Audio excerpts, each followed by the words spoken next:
जय जय गुरु जी, धन धन गुरु जी, शुक्राना गुरु जी, शुक्राना गुरु जी महाराज। अनंतम अनंतम शुक्राना मेरे मालिक, अनंतम शुक्राना। जय जय गुरु जी, धन धन गुरु जी, शुक्राना गुरु जी। इस सुंदर बेला बख्शने का शुक्राना मेरे मालिक, अपनी सेवा में बिठाने का शुक्राना मेरे मालिक, अपनी कृपा बरसाने का शुक्राना मेरे मालिक, अनंतम शुक्राना गुरु जी महाराज। मुझे सेवा बख्शने का शुक्राना गुरु जी महाराज। मुझे मौका देने का, मैं अपने कर्मों को सुधार सकूं, आपकी कृपा पा सकूं। गुरु जी महाराज, आपका अनंतम अनंतम शुक्राना। आज फिर से एक सुंदर वेला आपने मेरे जीवन में बख्शी है गुरु जी महाराज कि मैं आपके चरणों में बैठी हूँ। और जब तक संगत जुड़ती है, धीरे धीरे गुरु जी महाराज की संगत भी आएगी। उनको भी मेरा सादर प्रणाम। जय गुरु जी to all sangat, those are going to join live, और जो बाद में सुने या देखे इसको, सबको मेरा प्रणाम, सबको जय गुरु जी महाराज। सब पर अपनी आपकी गुरु महाराज की कृपा सभी संगत पर इसी तरह से बरसती रहे। जैसी कृपा वो मुझ पे कर रहे हैं, मेरे परिवार पे कर रहे हैं, ऐसे महाराज अपने हर बच्चे की, हर संगत की के ऊपर इतनी ही कृपा बरसा रहे हैं।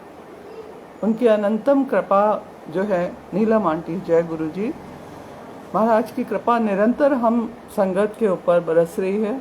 बस हम झोली पसार के उनके सामने बैठे रहें। जय गुरु जी। तब तक और संगत जुड़ती है। आइए हम गुरु जी का मंत्र जाप करते हैं। ओम नमः शिवाय, शिवजी सदा सहाय। ओम नमः शिवाय, गुरुजी सदा सहाय। ओम नमः शिवाय, शिवजी सदा सहाय। ओम नमः शिवाय, गुरुजी सदा सहाय। ओम नमः शिवाय, शिवजी सदा सहाय। ओम नमः शिवाय, गुरुजी सदा सहाय। ओम नमः शिवाय, शिवजी सदा सहाय। ओम नमः शिवाय, गुरुजी सदा सहाय। ओम नमः शिवाय, शिवजी सदा सहाय। ओम नमः शिवाय, गुरुजी सदा सहाय। ओम नमः शिवाय, शिवजी सदा सहाय। ओम नमः शिवाय, गुरुजी सदा सहाय। ओम नमः शिवाय, शिवजी सदा सहाय। ओम नमः शिवाय, गुरुजी सदा सहाय। जय जय गुरु जी। बख्शी है गुरु जी महाराज, आपने इतना सुंदर माध्यम बख्शा है कि जिसके, सॉरी संगत जी, डिस्कनेक्ट हो गया था, might be the net issue. So मालिक का शुक्राना और आई हुई संगत का भी शुक्राना। रिधिमा आंटी, जय गुरु जी। तो जैसे मैं, और आज मुझे नहीं मालूम गुरु जी महाराज क्या कहलवाना चाहें, जो भी प्रभु आप कहलवाना चाहें मैं वही बोलूं, मेरी जीवा से वही शब्द निकले। पता नहीं किस मेरे माध्यम से या किसी भी सत्संग के माध्यम से महाराज किस संगत का कल्याण कराते हैं। मेरा तो हो ही रहा है, क्योंकि मैं यहाँ पे बैठ के सत्संग कर रही हूँ, महाराज के गुणगान कर रही हूँ। हालांकि मैं इस योग्य नहीं हूँ संगत जी, मैं बिल्कुल इस योग्य नहीं हूँ कि मैं महाराज के गुणगान कर सकूँ, उनकी व्याख्या कर सकूँ, उनके सुंदर, उनके बारे में कुछ बता सकूं, बोल सकूं। मैं बिल्कुल भी इस लायक नहीं हूं। पर ये महाराज की असीम कृपा है मेरे ऊपर कि वो अपने चरणों में मुझे बिठाते हैं और इस माध्यम से वो मेरा कल्याण करते हैं। वो मेरा कल्याण कर रहे हैं और सत्संग सुनने वाले का भी कल्याण। ये महाराज के वचन हैं, ये महाराज के दिव्य वचन हैं कि जो सत्संग करेगा उसका भी कल्याण है और जो सत्संग सुनेगा उसका भी कल्याण है। तो महाराज ने इतना सुंदर माध्यम हमें और बड़ा ही सहज और सरल माध्यम दिया है कि हम सत्संग करें, सत्संग शेयरिंग करें और उसके माध्यम से हम अपने कर्मों से छुटकारा पाएं।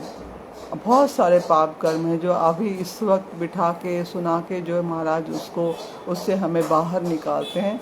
तो कभी भी हमें जब भी मौका मिले, जब भी अवसर मिले, चाहे इस ऑनलाइन सत्संग अटेंड करने का या फिर हमें वैसे सत्संग का इनविटेशन आता है कहीं पे भी जाने का, तो हमको ज़रूर कोशिश, पूरा अपना प्रयास करना चाहिए कि हम वहाँ पे जाएं। और वैसे तो गुरुजी अगर चाहेंगे तभी आप तक वो जो है इनविटेशन पहुँच पाएगा, है ना।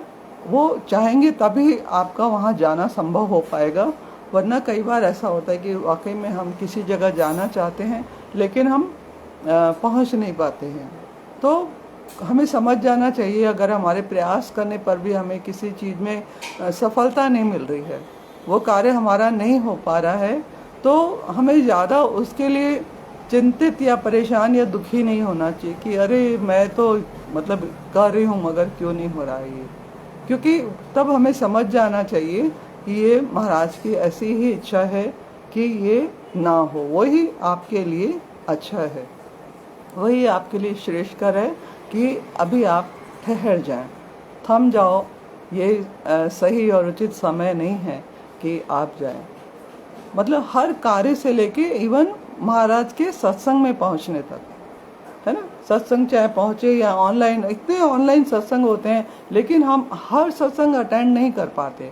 और सडनली कई बार बिल्कुल इंटेंशन नहीं होता है हमारा कि हम सत्संग ऑनलाइन अटेंड करने वाले हैं, और ऐसा कोई आ जाता है, इतना अच्छा सत्संग होता है, अपन मोबाइल खोलते हैं तो उसमें इतना अच्छा सत्संग आ रहा होता है कि हम मालूम ही नहीं पड़ता कि हम 2 घंटे 2.5 घंटे हमने कहाँ उस सत्संग को सुनने में निकाल दिए। क्योंकि उस समय महाराज की ऐसी इच्छा होती है कि आप उस सत्संग को सुने, और उसी समय हमने मोबाइल को ऑन किया होता है। वरना तो मतलब 24/7 आज तो महाराज की इतनी कृपा है जब से ऑनलाइन हुआ है कि 24 घंटे कहीं ना कहीं कोई ना कोई सत्संग लाइव आ रहा ही होता है। लेकिन हम सबको वो सत्संग नहीं प्राप्त होता, हमको वही सत्संग प्राप्त होता है, या हम उसी सत्संग को ज्वाइन करते हैं, सुनते हैं जो महाराज चाहते हैं कि हम सुने। तो जब सुन रहे हैं तो उस समय फिर हमारा ये दायित्व बनता है कि उसको बड़े ध्यान से सुने। जब महाराज ने उसमें बिठा ही दिया आपको, है ना, जब बिठा ही दिया तो पूरी निष्ठा के साथ, पूरे धैर्य के साथ, पूरे ध्यान के साथ हमें उस सत्संग को सुनना चाहिए और ग्रहण करें कि इसमें आज मेरे लिए ऐसा क्या है जो महाराज मुझे बताना चाहते हैं, ऐसा क्या है जो मैं अभी नहीं समझी जो महाराज मुझे समझाना चाहते हैं। तो यही सब बहुत कृपा है महाराज की, बस हमें वो कृपा को लेना सीखना है।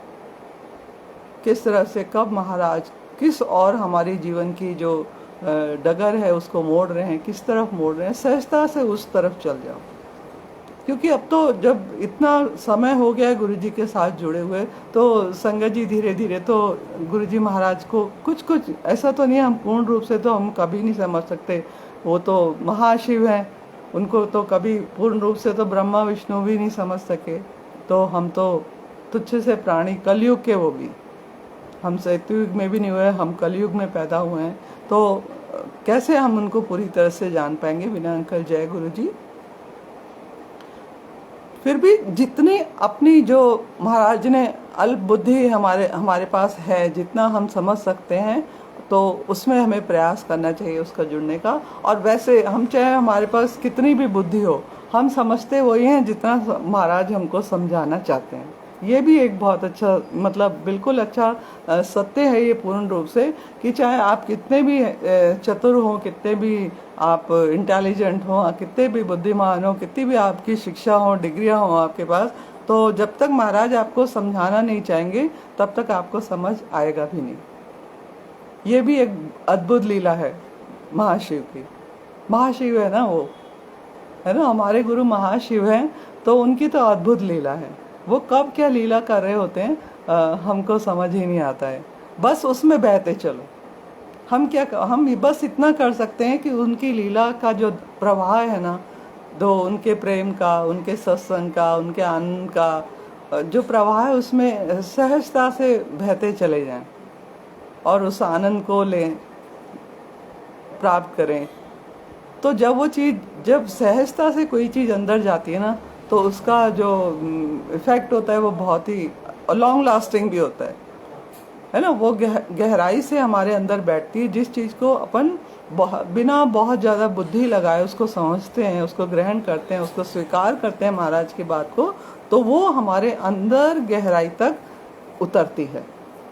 और जहाँ बहुत सारे अपना दिमाग लगाते हैं ना, तो गुरुजी महाराज उतना ही बड़ा चक्कर लगा के हमें लाते वही हैं, उसी पॉइंट पे लेके आते हैं, लेकिन बहुत बड़ा चक्कर कटवा के, हाँ अब तेरे को समझ में आएगी, ले घूम इधर से उधर, है ना। तो ये तो हमारे साथ हुआ। महाराज तो अगर हम शिव पुराण क्यों पढ़ने के लिए कहते थे, महाराज बोलते थे कि शिव पुराण पढ़ा करो, है ना, बाकी पाठ करो, ध्यान करो।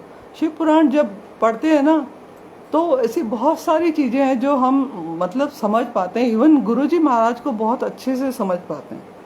मैंने बहुत बहुत सारी चीज़ें गुरुजी महाराज को समझी हैं शिव पुराण, और एक बार पढ़ने पे शिव पुराण कभी भी समझ में नहीं आती।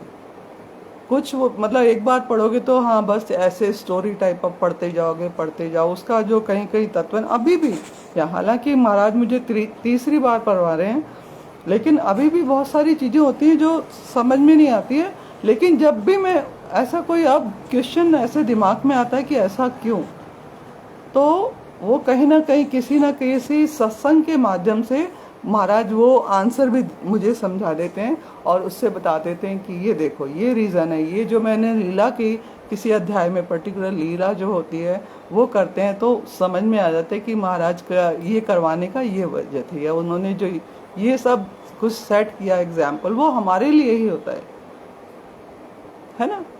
जब भी आप देखो बहुत सुंदर चीज़, अब जाके मतलब बात बहुत एक सत्संग सुन रही थी तो मुझे रिलेट हुआ कि कैसे महाराज ही, है ना, अपन कहते हैं महाशिव है महाशिव है, हाँ वो महाशिव हैं। और ये प्रमाण बिल्कुल प्राप्त होता है हमको जब हम शिव पुराण पढ़ते हैं समझ के। पहली बार में कभी समझ में नहीं आती। हो सकता है कोई, मैं ये नहीं कह रही कि ऐसा नहीं है, किसी को भी ना आई हो पहली बार में, मगर मैं तो इतनी बुद्धिमान नहीं हूँ, और अभी भी मुझे तो पूरी तरह से बहुत सारी अभी भी डाउट्स हो जाते हैं। डाउट्स इन द मतलब पढ़ती जाती हूँ तो ऐसा लगता है ना ऊपर से निकल रही है कोई चीज़, उसके अंदर का तत्व नहीं समझ में आ पाता है कई बार। और कई बार मतलब अभी भी महाराज बहुत अच्छे तरीके से किसी न किसी और के सत्संग के माध्यम से महाराज मुझे ये समझा देते हैं कि अच्छा इस लीला के पीछे ये वजह थी, इसलिए किया है। क्योंकि हम अपना दिमाग लगाना नहीं छोड़ते हैं, और अब हम तो कलयुगी लोग हैं। हमारी तो बुद्धि का जो दायरा है वो भी उतना मतलब वास्ट नहीं है, उतना दूर नहीं है, हम उतने दूरदर्शी नहीं है। तो उनकी लीला है कि वो किस तरह से किसको क्या समझाएंगे। तो यहाँ तक कि आप देखोगे कि हमारे अंदर गुरुजी महाराज कहते हैं ना ये मत लाओ, और सभी ग्रंथ में लिखा है, सिर्फ मतलब शिव पुराण में नहीं, और ना सिर्फ गुरुजी महाराज ने कहा है, सभी जितने भी देव आए हैं, देव देवता, उन्होंने यही कहा है कि मतलब खुद को ना मानो, मैं सबसे पहले हमें क्या खत्म करना है अपने में से, मैं, कि मैं कर रहा हूँ, करता जो अपना पन है वो कर्म में से कर्म तो करना है, हम कर्म प्रधान है, विश्व ही कर्म प्रधान है ना। हर युग में कर्म तो करना ही पड़ता है, चाहे वो सतयुग हो, चाहे त्रेता युग हो, द्वापर हो या कलयुग हो, हर युग कर्म प्रधान युग है। लेकिन कर्म प्रधान में अपना कर्तापन को ना सम्मिलित करना कि मैं ये कर रहा हूँ, लेकिन हम इस चीज़ को नहीं समझते। हमने जरा सा भी कुछ किया, छोटा सा भी अचीवमेंट किया, देन वी स्टार्टेड सेइंग कि मैंने किया, I did this, but we are nobody to do whatever is happening with us। हमारे साथ जो भी हो रहा है उसके पीछे हम कहीं भी नहीं हैं, तो हम उसका क्रेडिट लेना बिल्कुल ही हम उसके लायक नहीं हैं, ये गुरुजी महाराज समझाते हैं। क्योंकि जब आप कोई भी आपने अच्छा कर्म किया, कोई भी दान पुण्य या कुछ भी मान लो, छोटे से अच्छे कर्म से लेके बड़ा, कितना भी बड़े त्याग या सेवा कुछ भी आपने की, तो उसका अगर आप क्रेडिट लेते हो, तो एक हम अच्छा कर्म करते हैं और बहुत सारे खराब कर्म भी, हमारे पाप भी होते हैं हमसे जाने अनजाने, तो उसका क्रेडिट भी फिर हमारा ही होता है ना। ऐसा तो नहीं हो सकता कि मतलब अच्छा हमारा है और जो बुरा है वो गुरुजी आप देख लो, ये नहीं हो सकता ना। फिर जब आपने कुछ भी खराब किया है तो उसका भुगतान भी, उसके उत्तरदायित्व भी हम ही हैं, उसका उत्तरदायित्व भी हमारे ऊपर ही है। फिर हम उससे बच नहीं सकते। अगर अच्छे कर्म की अभिलाषा रखते हो कि अच्छे कर्म का आपको फल मिले, तो बुरे कर्म की सजा भी भुगतने के लिए हमें तैयार रहना चाहिए। उस समय हमें कोई भी कंप्लेन नहीं करनी चाहिए महाराज से। लेकिन हम भूल जाते हैं, उस समय हम भूल जाते हैं, क्योंकि डेफिनेटली हमारे सत्कर्म बहुत, और जिनके बहुत ज़्यादा हैं उनकी लाइफ भी, उनको वो जो सब कुछ मिल रहा है, उनको सुख वैभव धन संपदा जो भी कुछ उन्हें मिल रहा है, तो वो उनके संचित कर्मों का फल है संगत जी। अगर मेरे जीवन में कोई दुख है, कोई पीड़ा है, तो ये मेरे संचित कर्मों का फल है। तो इसके लिए मैं गुरुजी महाराज से कंप्लेन करने लगूं, तो फिर तो इतना, जब हम गुरुजी के साथ ये जो हमारी जर्नी हो रही है 1.5 साल की, 2 साल की, 10 साल की, 20 साल की, वो व्यर्थ है, व्यर्थ चली गई। अगर हम अभी भी ये चीज़ करना नहीं सीख रहे हैं और ये चीज़ बोलना नहीं बंद कर रहे हैं, तो फिर हमारा उनके साथ मतलब, हाँ, आपने बेकार कर दिया। वो जो यात्रा इतनी उनके साथ तय करी, वो व्यर्थ में चली गई। क्योंकि मैं होती ना, मैं ही हर चीज़ का, हर प्रॉब्लम का सबसे बड़ा रीज़न होता है उसका, हमारी मैं उसके पीछे। और दूसरी तरफ कोई भी हमारे, हम ये भी हमारे मतलब लिखा हुआ है कि जो कुछ हो रहा है प्रभु कर रहे हैं, ये भी हम बोलते हैं लेकिन मानते नहीं हैं। कहते हैं हम लोग कि जो कुछ हो रहा है ईश्वर कर रहे हैं, उन्हीं के महाराज कराते हैं, महाराज के मर्जी के बगैर पत्ता भी नहीं हिलता। एवरीबडी से दिस सेंटेंस, है ना, सभी बोलते हैं वाक्य को। और लेकिन जहाँ मानने की बात आती है ना, वहाँ पे मतलब मत में भिन्नता आ जाती है, उनके विचारों में भिन्नता आ जाती है। फिर वो अलग अलग अपना अपना दिमाग लगाने लग जाते हैं, है ना। बहुत अभी भी आप लोग देखेंगे कि बहुत कंट्रोवर्सी होती है न्यू संगत और पुरानी संगत। डेफिनेटली दे हैव डन, उनके बहुत सारे अहोभागी, उनके बहुत सत्कर्म रहे होंगे कि वो महाराज के पास मतलब physically they have spend their time with Guruji Maharaj. उनके चरणों में बैठकर, उनके सानिध्य में, उनकी प्रेजेंस में उनको फिजिकली उन्होंने देखा, तो उनका अहोभाग्य है, वाकई में अहोभाग्य है। और उसके बाद हम ये जो दूसरी एक फेज चल रहा है संगत का, जो अब जुड़े हैं कुछ सालों में महाराज के चोला त्यागने के पश्चात, अब हमारा दायित्व है कि हम जो भी महाराज हमें समझा रहे हैं उसको बहुत अच्छे तरीके से उसको समझें, ग्रहण करें और सार समझें। और सार समझने के बाद, क्योंकि हमें आने वाली पीढ़ी तक उस बात को, गुरुजी महाराज के संदेश को, उनके उपदेश को, उनकी आज्ञाओं को, उनकी शिक्षाओं को, उनकी टीचिंग्स को हमें अपनी आने वाली जनरेशन तक पहुंचाना है। जितनी भी ओल्ड संगत है, they have done what ever they, क्योंकि गुरुजी महाराज, ये भी सभी प्लानिंग गुरुजी महाराज की थी, है ना। गुरुजी महाराज ने सत्संग कराना कैसे स्टार्ट किया बड़े मंदिर में, फिर उन्होंने बोला किसी संगत को कि तुम इसको लिख के नोट डाउन करके रखो। सबको नहीं, किसी को बोला कि नोट डाउन करके रखो। And then finally Anita aunty has written a book, compiled all the old sankalp, उनके जो भी सत्संग थे उसको कंपाइल किया, एंड देन वन, है ना, डिवाइन लाइट। तो वो उनकी बुक ऐसे आई, तो जब हम उसको पढ़ते हैं तो we come to know lot of things about Guruji Maharaj, कि महाराज के कैसा उनसे जुड़ने का माध्यम, कि जो संगत जुड़ी वो किस अवस्था में आई थी, और फिर कैसे कैसे उनके जीवन में परिवर्तन हुआ, महाराज ने उन पर कैसे कृपा करी। तो महाराज को कृपा कराने का, अपना बखान करने की उनकी कोई मंशा नहीं थी, सिर्फ हमारे लिए एक गाइडलाइन तैयार करनी थी कि आने वाली संगत किस तरह से जुड़े, अपने प्रश्नों का उत्तर आपको उसके अंदर मिले। ये महाराज की मंशा थी कि वो मुझे समझ सके। फिर सेकंड फेज आया, क्योंकि महाराज ये भी जानते थे कि ऐसा समय भी आएगा, कोरोना काल आएगा। वो तो सब कुछ उन्हीं का है ना, ये रचना ये ब्रह्मांड। हम ही तो बोलते हैं कि जो सारे ब्रह्मांड के रचयिता हैं हमारे गुरुजी महाराज हैं। अब तो हम कह रहे हैं कि गुरुजी महाराज हैं, उन्होंने ही सब रचा। उनको वो जानते थे कि ऐसा ऐसा समय आने वाला है। लेकिन उसी के साथ साथ जब बुरा समय आया तो उन्होंने हमारे संगत के कल्याण के लिए, और मतलब हम तो उस समय संगत भी नहीं थे, लेकिन महाराज ने ऐसी व्यवस्था करी कि घर घर तक सत्संग को पहुंचाया, ऑनलाइन डिजिटल वे में। उन्होंने टेक्नोलॉजी को कैसे भगवान, क्योंकि टेक्नोलॉजी भी स्वयं भगवान ने की का एक प्लानिंग है, उसको इंट्रोड्यूस करना, और टेक्नोलॉजी के माध्यम से प्रभु हम तक पहुंचे, न्यू टेक्नोलॉजी। क्योंकि पुरानी जो संगत थी उनके पास ऐसा कुछ नहीं था, उनके पास माउथ पब्लिसिटी है ना, माउथ पब्लिसिटी ही थी कि थ्रू गुरुजी एक के से दूसरे तक वो अपना मैसेज पहुंचाते थे।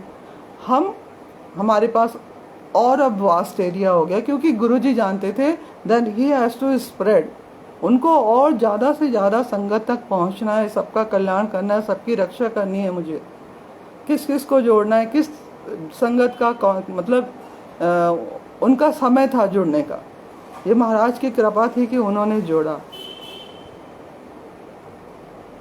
और अभी भी कई लोग हैं जो नहीं जुड़ पाए हैं। बहुत सारे परिवार, बहुत सी संगतें जिनके परिवार में कुछ लोग जुड़े हैं, अभी भी कुछ लोग नहीं जुड़ते। They are not ready to accept कि हाँ होंगे भाई तुम्हारे गुरुजी होंगे, ठीक है। मेरे घर में भी है, माई सन ही डजंट बिलीव, उसको कोई वो नहीं है।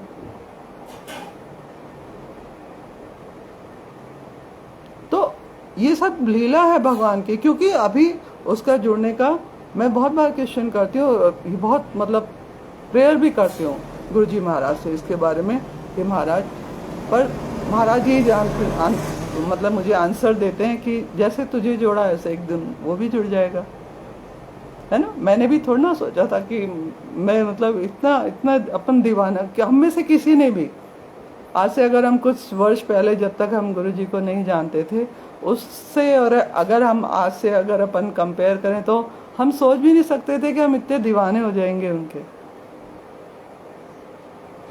इतना ज़्यादा दीवानापन कि अब हमें उनके अतिरिक्त कुछ अच्छा ही नहीं लगता। तो ये हमारा किया हुआ नहीं है, इसमें हमारा कुछ भी नहीं है।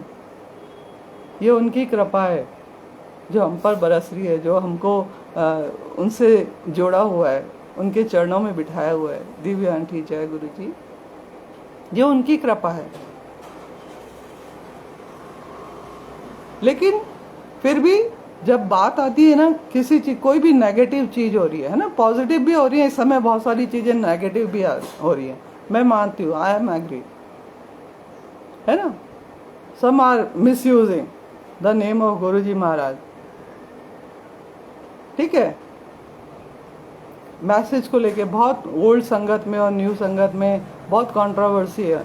न्यू संगत तो ठीक है, वो तो कर रही है अपना काम, वो नहीं सुन रहे, उनको बहुत सारे मैसेजेस डाल रहे हैं, वो अजीब व गरीब ऊट पटांग जो भी करना होता है वो करते हैं, क्योंकि वो जुड़े ही वैसे हैं ना उनसे, ऑनलाइन से तो जुड़े हैं वो, तो उनका मैसेज कन्वे करने का तरीका भी तो ऑनलाइन ही है ना।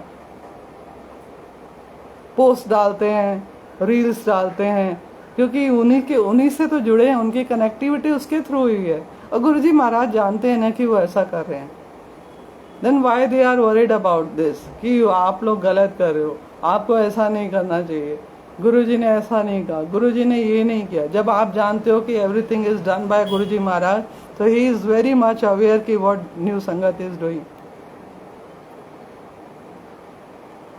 तो वो करवाने वाले भी वही हैं, अच्छा भी और बुरा भी, दोनों उन्हीं की निगरानी में हो रहा है। जो कोई भी गलत कर रहा है, क्योंकि शिव है ना, शिव हमेशा एग्जाम्पल सेट करके रखते थे। जब उनको कोई गलत चीज करने का ये नतीजा होता है, ऐसा एग्जाम्पल सेट करना होता था, तो भी उसके लिए वो लीला रचते थे, वो चुनते थे पात्र उसके लिए कि इनका दिमाग मुझे फिराना है और इनसे ये चीज करवानी है और फिर वापस इनको लाइन पे लाना है। वो छोड़ते नहीं थे उनको मझधार में। तो ये भी एक दिन कभी अगर if they are doing something wrong, some are doing with wrong intention, if somebody is doing, I am not saying they are doing, if somebody is doing, they feel so, old संगत या new संगत को भी, है ना, उनको भी ऐसा लगता है कि ये लोग जो ऐसा करके नहीं गलत करें, जैसे अब बहुत है ना वो ब्लैक मैजिक हो जाएगा, तेरे घर में काला जादू है, ये है वो, इसके ऊपर बहुत बात होती है। तो आप क्या जानते हो, आप देख रहे हो, गुरुजी महाराज नहीं देख रहे हैं सर, उनको नहीं दिख रहा है। तो अगर आप जानते हो कि सब कुछ गुरुजी महाराज द्वारा निर्धारित है, अगर मैं आज यहाँ बैठ के बोल रही हूँ ये गुरुजी महाराज द्वारा निर्धारित है, ठीक है, कोई भी आंटी अंकल सेवा दे रहे हैं अपने किसी भी रूप में, उनसे सेवा करवा रहे हैं, सत्संग में, मंदिर में, कहीं पे भी, किसी भी रूप में, घर बाहर, तो जो आप बोल रहे हैं सो कॉल्ड जो कि गलत कर रहे हैं, तो महाराज को ये भी ज्ञात है। हमें नहीं सोचना उससे, और उसमें पढ़ना नहीं है हमको। तो जब शिव पुराण पढ़ते हैं ना कि कैसे मति घुमा के, मति फेर के गुरुजी या महाशिव उनको सही एग्जाम्पल देते थे, इसका बहुत सुंदर उदाहरण है नारद भगवान। महर्षि नारद की कथा आती है उसके अंदर, और वैसे भी आप सबने भी सुनी होगी कि एक बार महर्षि नारद ने एक जगह तपस्या करी, और उस तपस्या स्थान पे कामदेव आते हैं, लेकिन उनकी तपस्या के बल से कामदेव भस्म हो जाते हैं, उनका प्रभाव मतलब खत्म हो जाता है, उनको कोई छू नहीं पाते नारद भगवान को।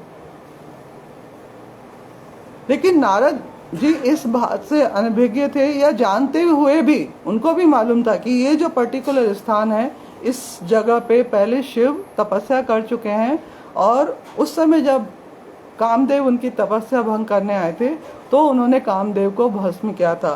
तो आज तक वो जो स्थान है, पर्टिकुलर जगह है जहाँ पे फिर बाद में नारद जी ने भी तपस्या करी, तो वो स्थान अभी भी जागृत था, शिव की शक्ति से वो स्थान तब तक भी जागृत था, वो उसका प्रभाव था। लेकिन नारद जी को क्या समझ में आया, मैंने किया, देखा मैं कितना, मैं इतना बड़ा तपस्वी हूँ, मैंने जो है कामदेव को भस्म कर दिया, वो मुझे छू भी नहीं सका, काम मुझे छू ना सका। और वो बड़ा ये हर्ष, तो महाशिव ने देख लिया कि इसका दिमाग फिर रहा है, तो उन्होंने विष्णु जी को सचेत किया कि इनको बोले ये इधर उधर मैं ना करे, इधर उधर इसकी व्याख्या ना करे। लेकिन नारद जी कहाँ सुनने वाले थे, और फिर वो हर जगह यही कहते जाएं कि मैंने काम को जीत लिया, मैंने काम को जीत लिया, मैं अपनी तपस्या के बल पे काम को जीत लिया। तो उनको सही रास्ते पे लाने के लिए फिर शिव भगवान ने एक लीला रची, और उनके अंदर काम की भावना से उनको प्रेरित किया। एक सुंदर शहर, इवन पूरे राजा रानी सब कुछ उन्होंने अपनी लीला से उन्होंने उनकी रचना करी, और फिर वहाँ पे नारद जी को भेजा, और एक सुंदर कन्या उस राजा की बनाई। और जब नारद जी को वहाँ भेजा तो नारद जी की इच्छा हुई कि मैं स्वयं ही, उनके अंदर ये इच्छा आने लगी कि मैं इस राजकुमारी को अपनी पत्नी बनाऊं, जो कि वो तो ब्रह्म ऋषि थे, ब्रह्मचारी, लेकिन उनके अंदर ये गलत भावना, मतलब ये प्रभु की लीला थी, महाशिव की लीला थी कि मैं इस सुंदर कन्या से विवाह करूं, ठीक है। और वो इसके लिए इतने, लेकिन वो अपने आप को इस योग्य इतना, क्योंकि वो राजकुमारी बहुत सुंदर थी, वो अपने आप को स्वयं को उसके योग्य नहीं समझ पा रहे थे रूप में। तो वो विष्णु भगवान के पास गए कि आप तो इतने सुंदर हो और आप अपना रूप मुझे दे दो। तो विष्णु जी तो समझ रहे थे ये सब महाशिव की लीला है, उन्हें नारद जी को लाइन पे लाना है, तो उन्होंने उनको बंदर का रूप दे दिया, उनको जो चेहरा दिया वो वानर का दिया।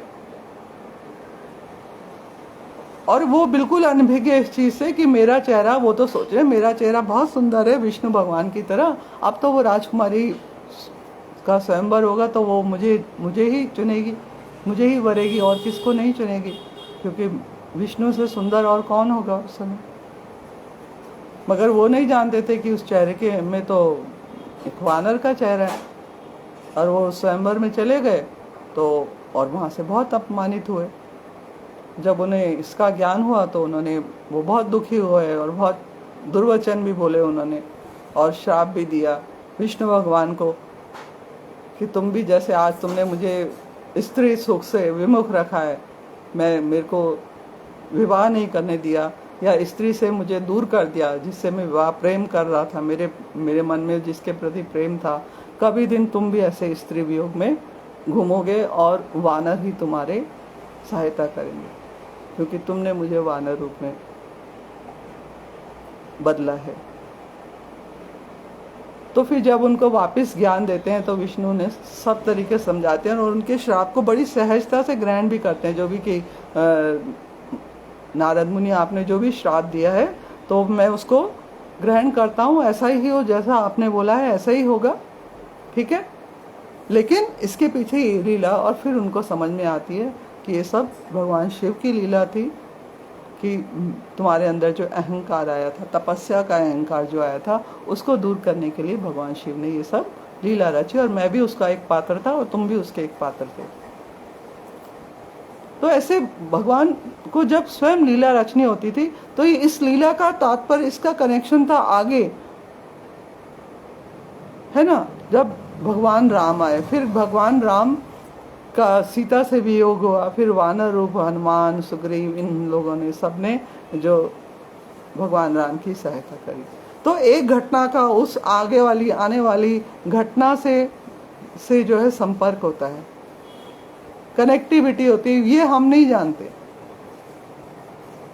है ना। कोई तो जो राम जी का जो अवतार था उसका वो कनेक्टिविटी कहाँ से थी, कहाँ से चालू हुई थी उसकी प्लॉटिंग, उसकी प्लानिंग, वहाँ जहाँ नारद जी ने तपस्या की थी उनको श्राप मिला, फिर उन्होंने विष्णु जी को श्राप दिया कि तुम भी ऐसा अवतार लोगे। तो ये महाशिव की लीला हम नहीं जानते। तो जो सब इतनी सारी, जब हम बोल रहे हैं कि वो महाशिव है, एक तरफ तो हम ये बोल रहे हैं कि गुरुजी महाराज महाशिव है, गुरुजी महाराज महाशिव है, बड़े डंके की चोट पे बोलते हैं। वहीं अगर महाशिव सब लीला कर रहा है तो आप फिर क्वेश्चन क्यों उठा रहे हो? जो कुछ भी हो रहा है वो उनकी देखरेख में, उनकी निगरानी में हो रहा है, हमें उसके बारे में चिंतित होने की जरूरत नहीं है। गुरुजी महाराज कह रहे तुम मेरे से अपना डायरेक्ट कनेक्शन बनाओ, आप मत सोचो कि दूसरा क्या कर रहा है।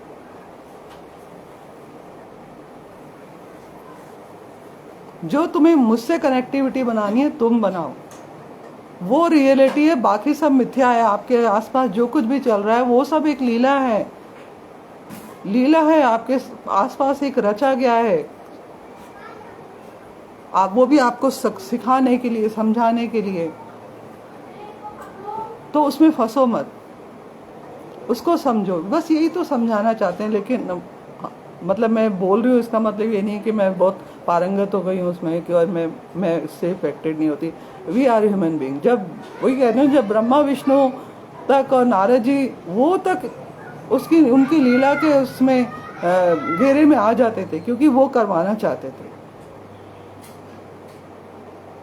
वरना नारद मुनि इतने कोई अनभिज्ञ नहीं थे, वो तो है ना, देवर्षि बोला जाता है उनको, ऋषियों में सबसे उत्तम स्थान है नारद मुनि का। ब्रह्मा जी की मति फिर गई, क्योंकि उनको उनका 5 वर्ष सिर उनका मस्तक कटवाना था महाशिव को, इसलिए उनकी मति फेरी और फिर जो है सिर काटा गया उनका।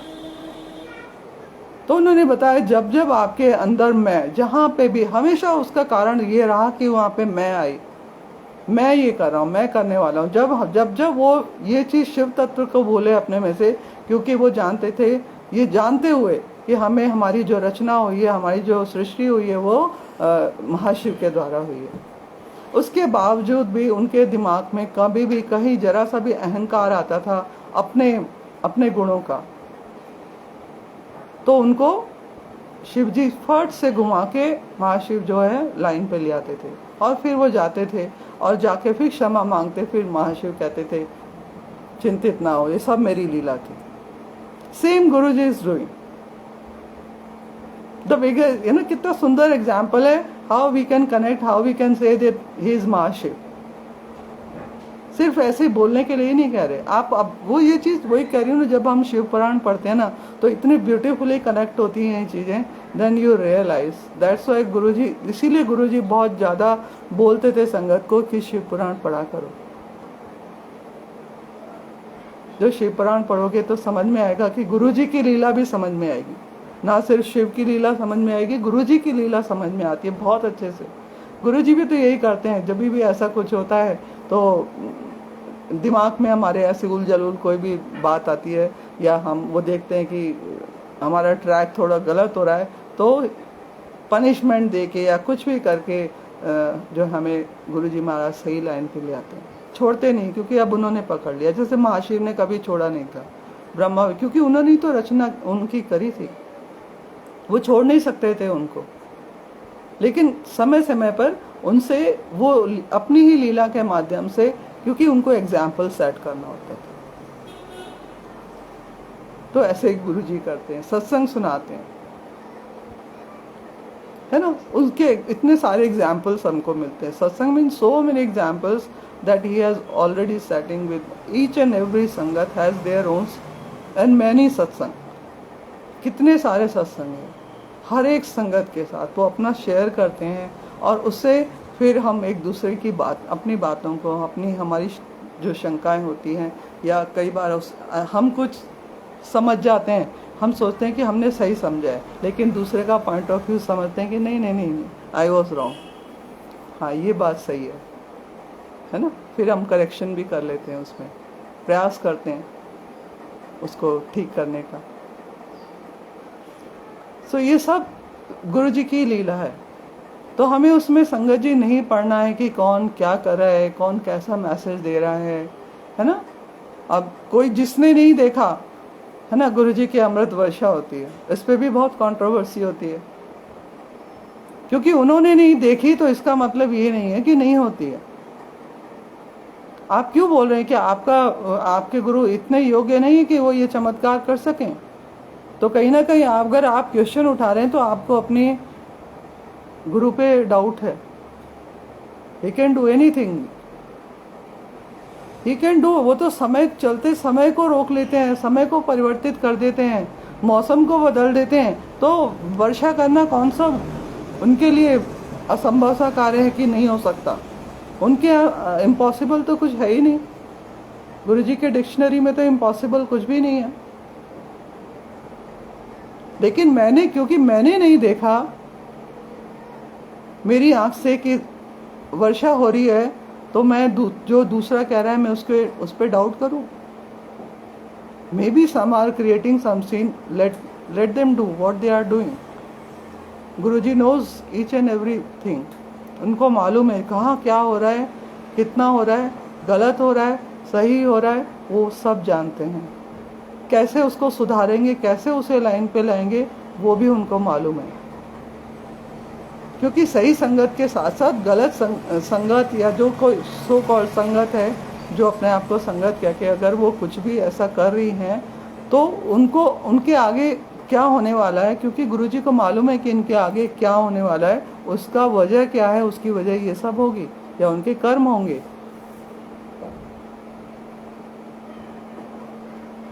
क्योंकि कारण तो कोई भी, अगर हमारे जीवन में दुख आएगा तो दुख के कारण तो हम स्वयं है ना। अगर जब सुख का कारण हम अपने आप को मानते हैं, तो दुख के कारण भी हम स्वयं हैं। तो गुरुजी उसका ब्लेम अपने ऊपर थोड़ा ना लेंगे। वो तो लीला है, उसके आगे होना है, उसके साथ ऐसा होना है, उसका साथ ऐसा होना है, तो अभी वो कुछ ऐसा करेगा कि आगे उसको भुगतना पड़े, क्योंकि वो लिखवा के लाया कि उसको भुगतेंगे। लेकिन क्योंकि वो गुरुजी का नाम लेके कर रहे हैं, तो कहीं ना कहीं वहां पे भी गुरुजी उसकी रक्षा करेंगे। दैट इज 100% नहीं 1000% करेक्ट। चाहे उसको डंडा मार के, चाहे सजा दे के, कैसे भी, लेकिन महाराज उसको छोड़ेंगे। जैसे महाशिव ने कभी अपने को जो भी थे अवतार, उनको नहीं छोड़ा। जो भी देवता ऋषि मुनि जो भी थे, जो उनकी शरण में आए, उनको उन्होंने छोड़ा नहीं। चाहे उन्हें सजा दी, चाहे मारा, तब भी उसमें, उनके मारने में भी कल्याण था। तो शिव अपन ये कहते हैं ना, दुख, गुरु जी महाराज अगर कोई दुख भी दे रहे हैं तो उसमें भी हमारा कल्याण है, ये समझते जाना है उसको। बस यही चीज़ गुरु जी महाराज से हमें सिखाना चाहते हैं। जैसे जैसे हम ये चीज़ सीखते जाएंगे ना, तो हम, क्योंकि भगवान को, गुरु जी महाराज को हमें आगे भी तो, यात्रा में आगे भी तो ले जाना है ना, आगे भी तो बढ़ाना है। उसी जगह थोड़ा ना घुमाते रहेंगे वो हमें, या हम एक चीज़ को कि मंदिर चले गए बस हो गया काम, सत्संग में चले गए हो गया काम, नहीं, बहुत सारी चीज़ें हमें सीखनी है। तब हम कह पाएंगे हम गुरु जी की संगत है, या गुरु जी महाराज की ब्लेसिंग्स लेने के लिए मतलब हम तैयार हो सकें। उसके योग्य हमको बनाना पड़ेगा अपने आप को। तो उन सब चक्रों में हमें नहीं पड़ना चाहिए। और मैं तो इतने ब्यूटीफुली इस चीज़ को मतलब और बहुत बहुत कॉन्फिडेंस के साथ कह सकती हूँ, क्योंकि ये मेरा एक्सपीरियंस है कि आपके पास मैसेजेस बहुत सारे आते हैं संगत जी, है ना, जो आपसे रिलेट हो सकते हैं और नहीं भी हो सकते, लेकिन आपको टच, आपकी आत्मा को, आपके मति को टच वही करता है if you are really connected, you feel this thing that all thing. ये जो मैसेजेस, अगर आप ये सिर्फ बोलते नहीं हो, मानते हो कि ये जो कुछ मैसेजेस आते हैं वो महाराज के होते हैं, किसी संगत के नहीं होते। लिखवा तो किसी संगत से ही रहे हैं गुरु जी महाराज, लेकिन महाराज के। अगर आप जानते हो कि हर चीज़ महाराज रेगुलेट कर रहे हैं, तो उस चीज़ को भी रेगुलेट कर रहे हैं, और आपको वो इस मैसेज आप तक पहुंचाएंगे जिसका आपसे कंसर्न है, और जिसका आपसे कंसर्न नहीं है वो आप आगे खिसका दोगे। और अननेसेसरी अगर आप किसी चीज़ को लेके रोने लग रहे हो, तो उसमें महाराज की गलती नहीं है, और ना शायद उस मैसेज डालने वाले की गलती है। वही ना, हमें लेना नहीं आ रहा कौन सी चीज़ हमारे योग्य है, हमको समझ में नहीं आ रहा, इतनी सारी चीज़ में से हमको छांटना नहीं आ रहा कि हमारे लिए क्या है। और वो तो हिंट देते हैं, हम उसको इग्नोर कर देते हैं। वो हिंट देते हैं, आप बोलोगे वो मतलब रोने लग जाए कि अच्छा हाँ ब्लैक मैजिक है, ब्लैक मैजिक है। अगर ये ब्लैक मैजिक नहीं है बेटे, आपके साथ जो कुछ भी हो रहा है, सबसे पहले तो ये चीज़ समझनी चाहिए ना कि ये हमारे स्वयं कर्मों का फल है। गुरु जी बार बार कहते थे वो तो मैं तो तुम्हारे कर्म कटवाने आया हूँ। तो इतने बड़े चमत्कार भी कर रहे हैं, हर तरीके से कर रहे हैं, लेकिन जिसको जो कर्म भुगतना है वो तो भुगतना है, उसके लिए फिर कंप्लेन क्यों।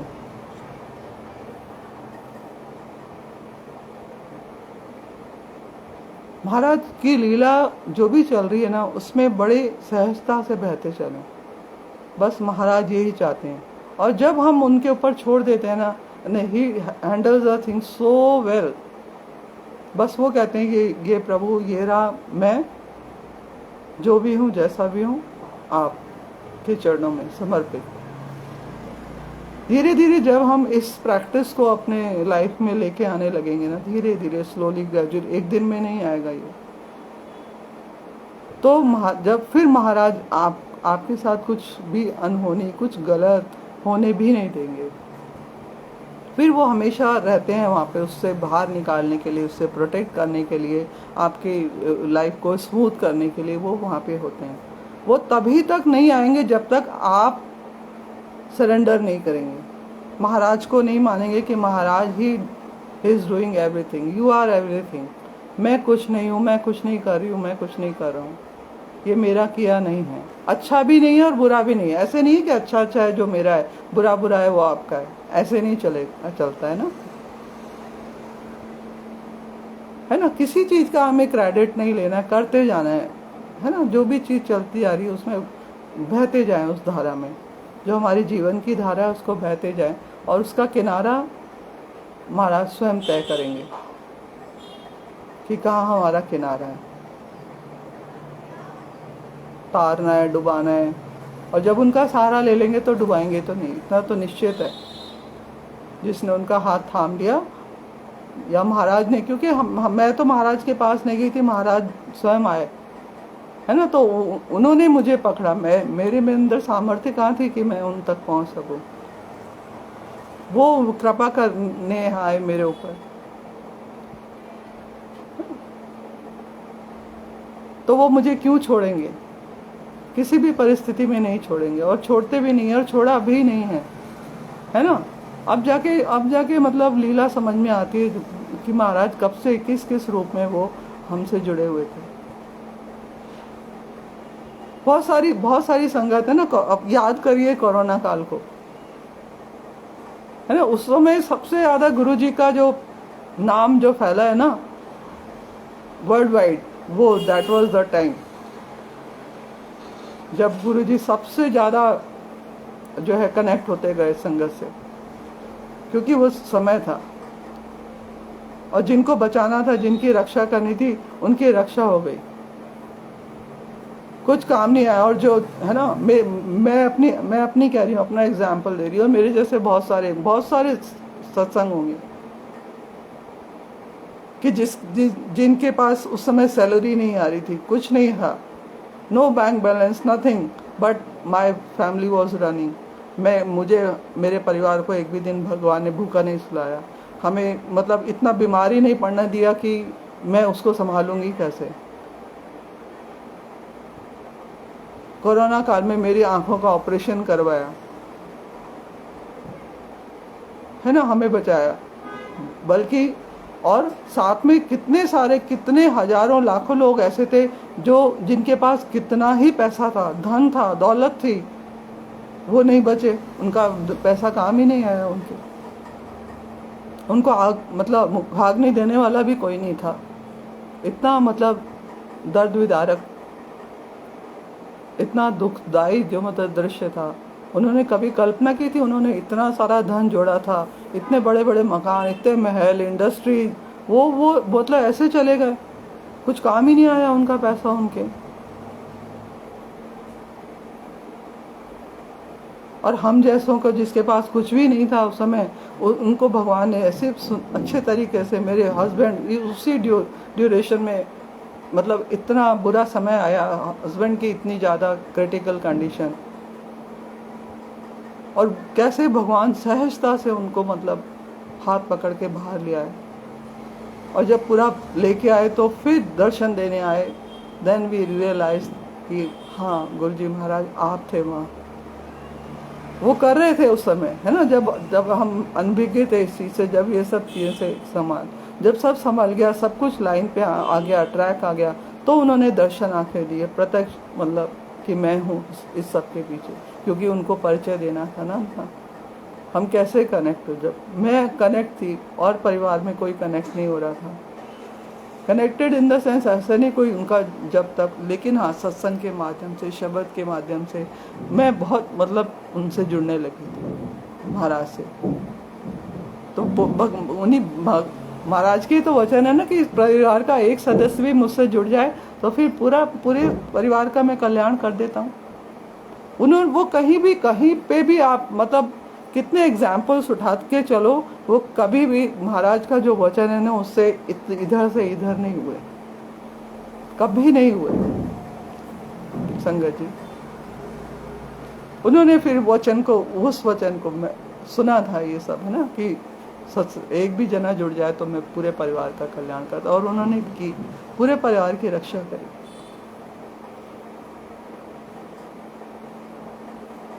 ऐसे सिर्फ मैं ही एग्जाम्पल नहीं हूँ, मतलब कितने सारे सत्संग मैंने ऐसे सुने,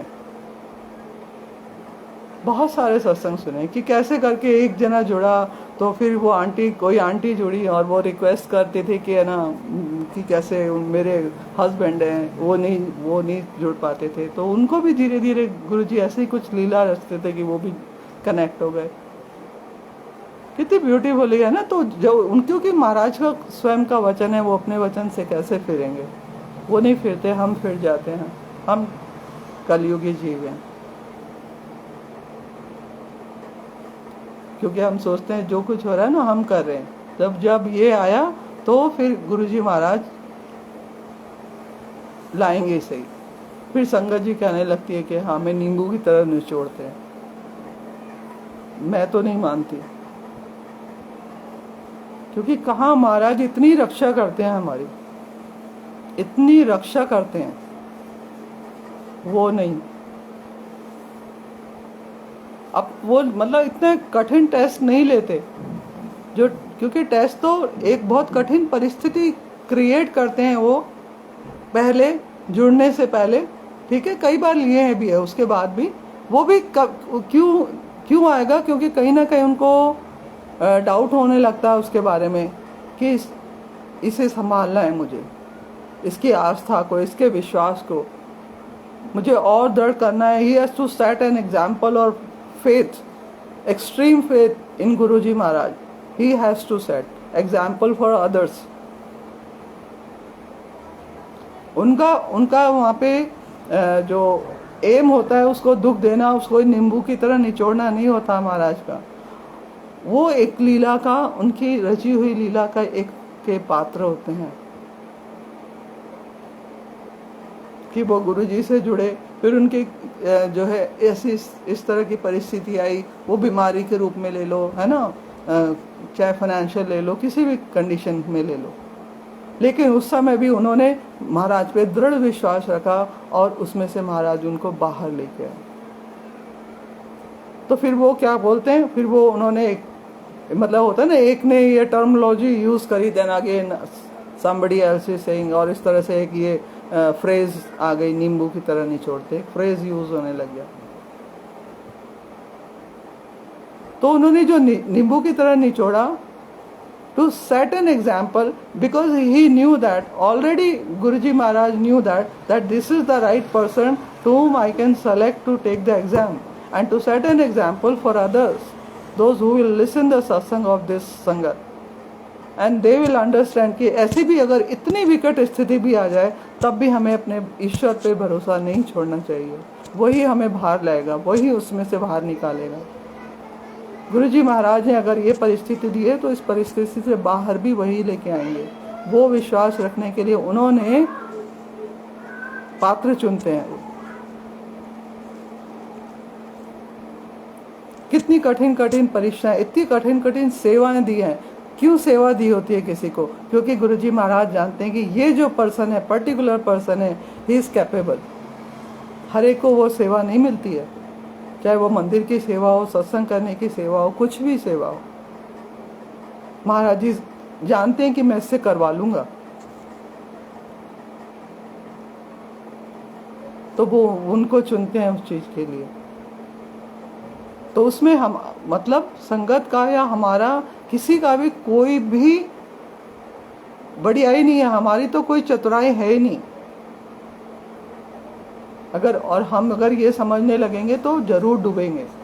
जहाँ हम ये समझे, अब भी अगर गुरुजी के साथ जुड़ के भी अगर हम इस बात को नहीं समझ रहे तो बहुत बहुत बड़ी हमसे गलती हो रही है। वो हमें बिल्कुल सुधार लेनी चाहिए संगत जी। फिर महाराज की तो कृपा ही कृपा बरसनी है, कृपा ही कृपा बरसनी होती। फिर वो जब प्रभु प्रसन्न हो जाते हैं ना, तो फिर उनका वरद हस्त उठ ही जाता है आशीर्वाद देने के लिए। तो हमारा प्रयास होना चाहिए कि हमसे कुछ ऐसा, महाराज की कृपा से कुछ ऐसा हो जाए कि उनकी कृपा हो जाए और वो कहे कल्याण किता जाए अश्कर। एक बार है ना, अपन भजन में भी गाते हैं ना, एक बार ही कह दो गुरुजी जय अश्कर, है ना, संगतामी तरस सुननु जय अश्कर। तो महाराज, हमारा ही प्रयास रहता है संगत का कि हम कुछ तो ऐसा कर जाएं, महाराज खुश हो जाएं हमसे, है ना, हमको भी ब्लेसिंग दे दें, हमारा भी कल्याण हो जाए। तो बस हमें वो प्रयास करते रहना, भगवान से जुड़े रहो, महाराज से जुड़े रहो, उनको खुश रखो। कैसे वो खुश रहते हैं वो करो, जिससे वो प्रसन्न होते हैं। उन्होंने सब कुछ प्रैक्टिकली बताया हुआ है कि मुझे ये चीज़ पसंद है और ये चीज़ नहीं पसंद है ना, सब कुछ बता रखा है। एवरीथिंग इज क्लियर थ्रू सत्संग, मैनी सत्संग, कि कहाँ गाड़ी जो है आउट ऑफ द ट्रैक जा रही है। हम समझते हैं लेकिन मति काम नहीं करती है उस समय।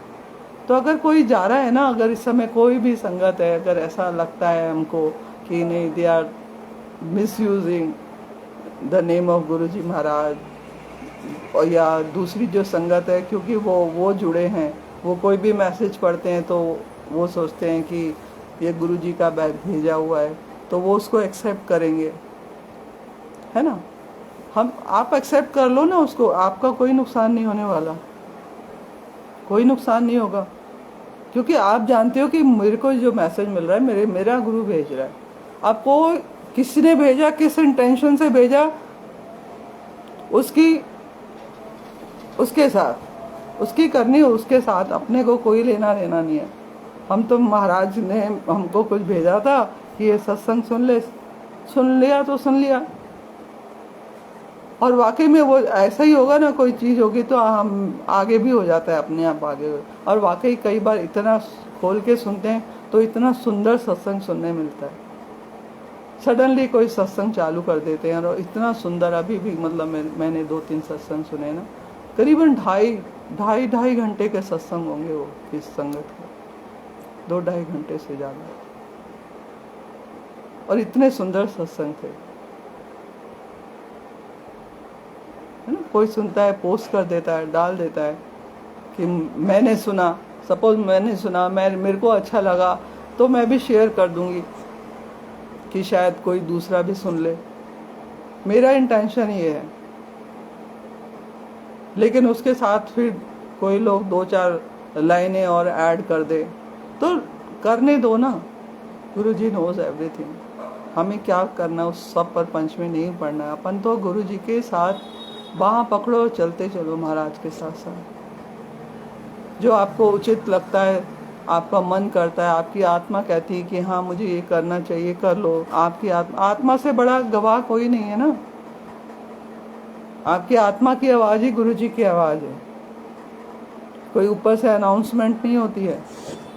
यहाँ है ना, अब तो मानते हो घट घट में बसते हैं वो, अब तो फील भी करवा दिया उन्होंने कि मैं तुम्हारे घट घट में बसा हूँ।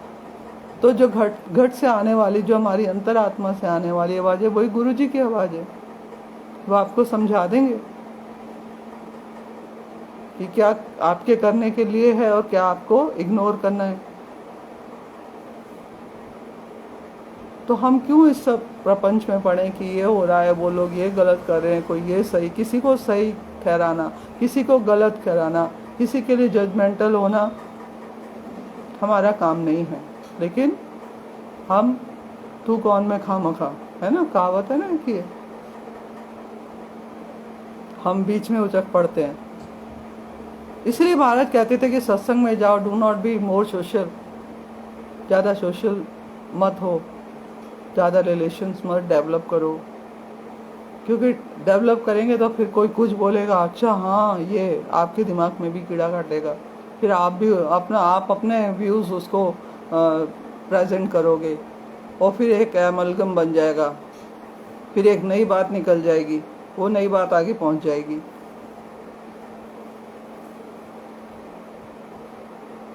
तो इसीलिए गुरुजी महाराज, क्योंकि वो जानते हैं ना कि हम मनुष्य, कलयुगी मनुष्य, हमारी बुद्धि कितनी है, कितनी जल्दी हम जो है दूसरे की बात से इफेक्टेड हो जाते हैं। हम लोग है ना अच्छे भरे चल रहे होते हैं, जरा सा किसी ने बोला तो हम हाँ हम भी उसी के साथ। जानते थे गुरुजी महाराज, इसलिए वो मंदिर में भी कभी किसी से वो मतलब मीटिंग का अड्डा कभी नहीं बनाया उन्होंने। उस मंदिर, अपने प्रीमाइसेस को, छोटा मंदिर हो या बड़ा मंदिर को, उन्होंने कभी किसी को अलाउ नहीं किया कि आप यहाँ आओ, बैठो, सत्संग करो, सुनो, लंगर खाओ, जो बात करनी है मुझसे करो और फिर सीधे सीधे अपने घर जाओ। क्योंकि जब हम एक दूसरे से बातें करेंगे तो कहीं ना कहीं कुछ उल्टी सीधे बातें जरूर निकलेंगी। तो वो चीज़ आज भी अप्लाई होती है, as it is 100% as it is apply होती है। हमें करते जाना है, बस उसको फॉलो करना है। जो आपकी अंतरात्मा आपको कहती है करने के लिए करो। इवन सत्संग करने के भी कोई रिचुअल्स में नहीं फंसना, उसमें भी नहीं फंसना चाहिए हमको कि ऐसे ही होता है साहब, इतने ही भजन लगाएंगे, इतनी देर ही पाठ होना चाहिए, मंत्र जाप से 7, ये कौन सा ट्रेडिशन है कि मंत्र जाप से 7 बार ही करना चाहिए। एक रिचुअल सा बना दिया है, रिचुअल से तो बाहर निकाल रहे हैं। गुरुजी महाराज कहते हैं रिचुअल से बाहर निकलो। क्यों ऐसा कि भाई हाँ सिर्फ बाकी सत्संग सुन लो, फिर एक ये शुक्राना लगाना है, फिर ये लगाना है, फिर क्यों? आप वो लगाओ ना जो आपको अच्छा लगता है, लगाओ। बल्कि जाप तो मेरे को तो लगता है जाप बहुत बहुत ज़्यादा देर तक, मैं बोल नहीं रही कि आप ऐसा करो, मुझे मेरा मन करता है, मैं अपनी मन की बात कर रही हूँ, मैं किसी को करने के लिए नहीं कह रही हूँ। No, do not take it otherwise. मेरा मन करता है कि मतलब शब्द हैं वो कम सुन के और जाप बहुत देर तक चलाना चाहिए। अगर आधी 2 घंटे का सत्संग है, अगर 1 घंटा शब्द सुन रहे हो तो 1 घंटे बस आंख बंद करके भगवान गुरुजी महाराज का जाप लगा लो। कोई करके देखना, कोई करता नहीं है, कोई करके देखना और इसका असर देखना उस दिन सत्संग में। आप अपने घर में कर लीजिए। Everybody having my number and they can call मी। बहुत कॉन्फिडेंस से बोल रहे हैं गुरुजी के सामने। फिर उस जाप का असर देखिएगा, उसके ऑरा देखिएगा, उसका इफेक्ट देखिएगा आपके सत्संग के अंदर। तो रिचुअल्स कह रहे हैं ना, उसके रिचुअल्स में नहीं करना कि ऐसा होता है ऐसा होता है, यही करना है यही करना है, नहीं, ऐसा कुछ भी नहीं है। जरूरी नहीं है कि, है ना, कि बहुत बड़ी गद्दी ही लगानी है, नहीं है ना, मेरे पास नहीं है, मेरे पास तो यही है, बैठ जाओ, गुरुजी तो आके बैठ जाएंगे, कहीं भी बैठ जाएंगे, ऐसे ही चादर बिछा दो, नीचे रख दो, बैठ जाएंगे। उनके लिए सोफा लगाने की भी जरूरत नहीं है। नहीं है आपके पास तो मत लगाओ, है तो लगाओ, दो, अच्छे से अच्छा करो। गुरुजी की सत्संग आ रही है, अच्छे से अच्छा करो। अगर आपकी सामर्थ्य है तो, गुरुजी ने आपको इस लायक बनाया है तो बिल्कुल करो, दिल खोल के करो, है ना। तो ये चीज समझने से, ये है ना, समझने वाली चीज है। किसी के पीछे आंख मूंद के ना मत नहीं चलना। तो ये सब जो एग्जाम्पल सेट कर रहे हैं ना, ये जो जब लीला करवाते हैं ना, अलग अलग, हम महाशिव बोलते हैं ना, तो महाशिव ये लीलाएं करवाते हैं। फिर उसमें से एक बात इधर से निकल के आती है, एक सीमा आंटी कुछ कह रही है, वो वाली आंटी है, वो वाले अंकल कुछ और कह रहे हैं, वो वाली आंटी। अब आपकी मति दी है, आपकी आत्मा क्या स्वीकार कर रही है वो स्वीकारो। इसमें से क्या चुनना है, आप अपना मोती चुन लो।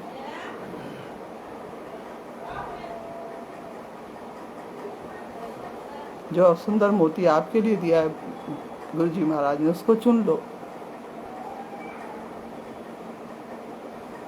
बस ये सीखना है। बस यही प्रार्थना करो कि मतलब महाराज मुझे आपका जो संदेश है वो मुझे ग्रहण करना, आप बता दो कि मैं समझ सकूं। मेरे को इतनी मति दे दो कि मैं आपके कहे हुए बात को समझ पाऊं। क्योंकि कई बार गुरुजी महाराज संकेत देते हैं हमें, लेकिन हमें समझ नहीं आता, और बहुत देर या कई बार बहुत लेट हो जाती है, तब जाके सारे प्रभु तो संकेत दे रहे थे, मुझे ही नहीं आया समझ में। प्रभु की हम जो महाराज हमें समझाना चाहते हैं, आप अपने मतलब यही प्रार्थना कर सकते हैं, महाराज हमें सहज बना लो, अपनी तरह सहज बना लो, अपनी तरह सरल बना लो। तो वो सो सिंपल, सो हम्बल। तभी तो महाशिव बोलते हैं ना, उनको शिव जी बोलते हैं, भोला भंडारी है। कितने भोले, कितनी सी पूजा से हम एक मंत्र जाप करते हैं सिंपल सा, और प्रभु आ जाते हैं दर्शन देने के लिए। महाराज हमारी विपत्ति में खड़े हो जाते हैं हमारे साथ।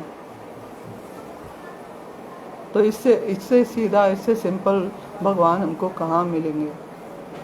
तो बस उन्हीं के साथ लड़ जोड़े रखिए, चलते जाइए। उनकी धारा, उनकी जो धारा उन्होंने निर्मल धारा, उनका तो नाम ही यही है। तो जो निर्मल धारा मेरे मुंह से निकल गया गुरुजी महाराज, तो जो प्रभा करे उनके प्रेम की, उसमें बहते जाइए। बस इससे ज्यादा हमें अपने इससे ज्यादा दिमाग लगाना ही नहीं है संगत जी। और जो बस आपकी आत्मा के जो अच्छा लगता है आपको गुरुजी के साथ बैठ के वो करो। आपको शब्द नहीं सुनने गुरुजी के सामने, गुरुजी तो सुना लेते थे, शब्द सुन लिया ठीक है।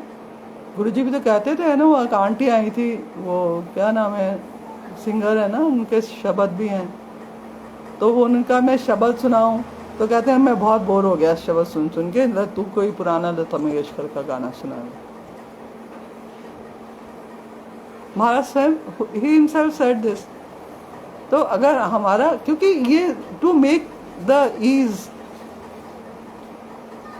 To feel you comfortable with Guruji Maharaj, कि वो रिचुअल्स नहीं है कि हाँ ठीक है शब्द सुनने हैं, that is compulsory to listen for purifying. लेकिन उसके साथ हम दूसरा लाइट म्यूजिक भी सुन सकते हैं। If you want you can play. There are many song which are really connected to Guruji. जब वो गाना सुनते हैं ना, आज के पहले वो कनेक्टिविटी नहीं, आज जब हम उस सॉन्ग को सुनते हैं और गुरुजी महाराज के सामने सुने तो बिल्कुल ऐसा लगता है कि हाउ नाइसली, किसी भी मतलब वो किसी शब्द से भी ज़्यादा इफेक्ट करता है।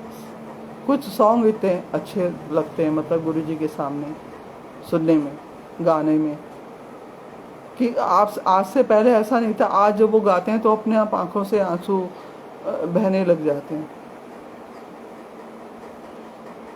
मैंने मतलब ये कब रियलाइज किया था मैंने कि मतलब बहुत से ऐसे सॉन्ग थे कि जब मैं सुन रही हूँ तो आज जब वो बाई चांस वो फेसबुक पे आया और मैं सुन रही हूँ वो, तो आई एम क्राइंग, क्योंकि मेरे विजन में उस समय गुरुजी हैं and I am connecting to Guruji through that song and I was crying.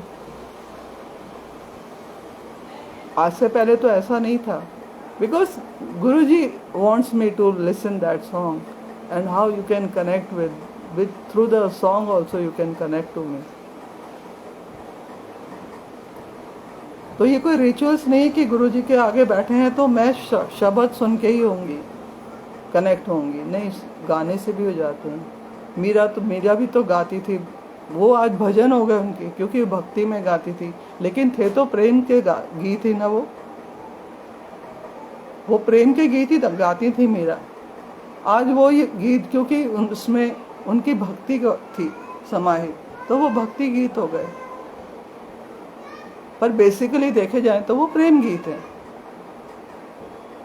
वो तो प्रेम में ही गाती थी कृष्ण के लिए, वो भक्ति में नहीं गाती थी, वो तो प्रेम करती थी कृष्ण से, इसलिए गाती थी। उनको इसी में आनंद आता था, उसी से कनेक्ट होती थी। वो जब गाना गाती थी, जब सितार बजाती थी, जब नाचती थी, तो वो तो अपने मोहन के लिए प्रेम में नाचती थी। उनको क्या मतलब कि उससे पहले किसने क्या किया, राधा क्या करती थी, उनको कोई लेना देना था कि राधा क्या करती थी। उन्होंने अपना रिश्ता बनाया, प्रेम का रिश्ता बनाया कृष्ण के साथ, और वो उससे जुड़ी। तो हम भी अपना अपना रिश्ता क्रिएट करते जाएं गुरुजी महाराज से, और उनकी बाह पकड़ के उनके साथ बढ़ते जाएं और इस यात्रा का आनंद लें। And definitely Guruji will protect us from all the sufferings. He will create a smooth path for us.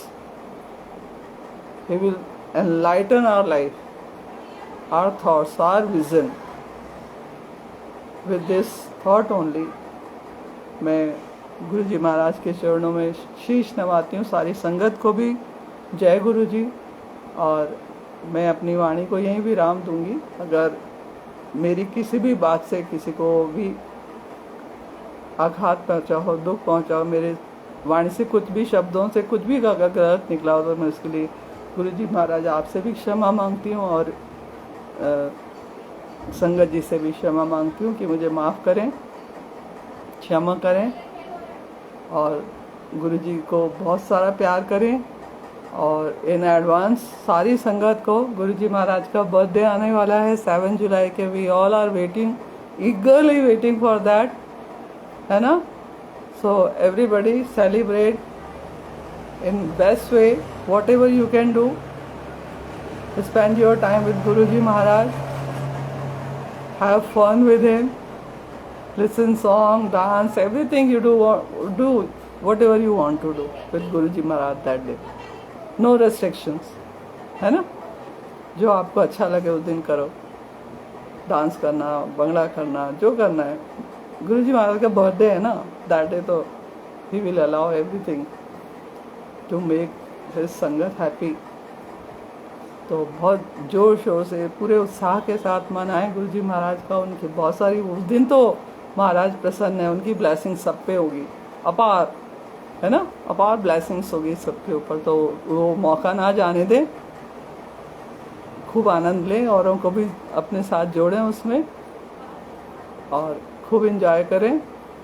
और सबको शुभकामनाएं, सबको बहुत बहुत बधाई महाराज के जन्मदिन की। सारी संगत को महाराज सब पर अपनी ब्लेसिंग्स इसी तरीके से बनाए रखें, सब पर अपनी ऐसी कृपा बरसाए रखें, हमें अपने चरणों से जोड़े रखें। गुरु जी महाराज हमारे से जो भी भूल हो, जाने अनजाने, उसको क्षमा करें मालिक। सारी संगत पर कृपा करें, मेहर करें। इसी अरदास के साथ मैं अपनी वाणी को विराम देती हूँ। संगत जी, जय जय गुरु जी, धन धन गुरु जी, शुक्राना गुरु जी।